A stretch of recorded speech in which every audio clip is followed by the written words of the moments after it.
नमस्कार, capital TV Uttar Pradesh में आपका स्वागत है और मैं हूं आपके साथ प्रिया बिष्ट। यूपी के मऊ जिले की घोसी विधानसभा सीट पर उपचुनाव हुए जो शाम 6 बजे तक जारी रहे, जहां घोसी से समाजवादी पार्टी के विधायक दारा सिंह चौहान द्वारा विधानसभा की सदस्यता से इस्तीफा देने और बीजेपी में शामिल होने के बाद इस विधानसभा सीट पर चुनाव कराए गए। यहां बीजेपी के दारा सिंह चौहान और सपा के सुधाकर सिंह के बीच सीधा मुकाबला है। वहीं सपा ने उपचुनाव में व्यापक धांधली का आरोप लगाते हुए चुनाव आयोग से शिकायत की, तो दूसरी ओर दारा सिंह चौहान का दावा है कि इस उपचुनाव में उनकी जीत निश्चित तौर पर होगी और प्रशासन मुस्तैदी से अपना काम कर रहा है। देखिए ये रिपोर्ट।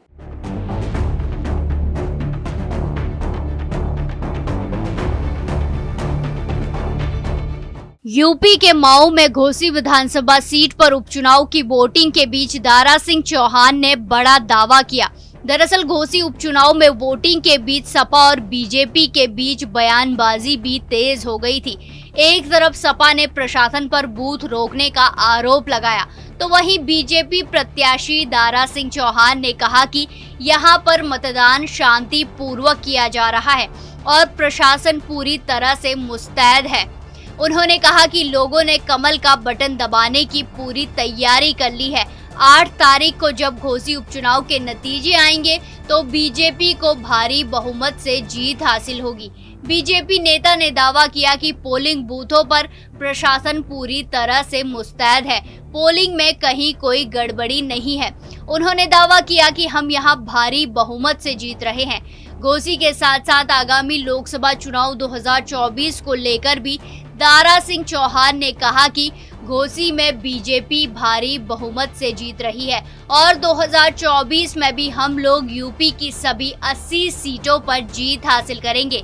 वहीं आपको बता दें कि इससे पहले सपा प्रत्याशी सुधाकर सिंह ने प्रशासन पर लोगों को वोटिंग से रोकने का आरोप लगाया था। उन्होंने कहा कि घोसी उपचुनाव में कांटे की लड़ाई नहीं है, जनता ने चुनाव फाइनल कर दिया है, लेकिन अधिकारी नहीं चाहते हैं कि वोटिंग हो।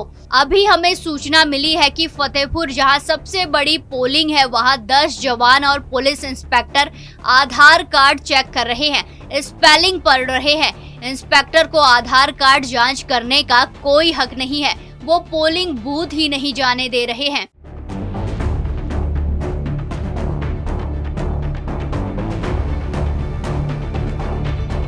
तो देखा आपने, मतदान के बीच बीजेपी और सपा दोनों दलों के प्रत्याशी के बीच बयानबाजी चल रही है। एक तरफ सपा मतदान में धांधली का आरोप लगा रहा है, तो वहीं दूसरी तरफ दारा सिंह चौहान का दावा है कि इस उपचुनाव में उनकी जीत निश्चित तौर पर होगी और प्रशासन मुस्तैदी से अपना काम कर रहा है। अब ये तो चुनाव परिणाम आने के बाद ही पता लगेगा कि किसने घोसी उपचुनाव में बाजी मारी। इस खबर में फिलहाल इतना ही। बाकी तमाम खबरों के लिए देखते रहिए कैपिटल टीवी उत्तर प्रदेश। नमस्कार।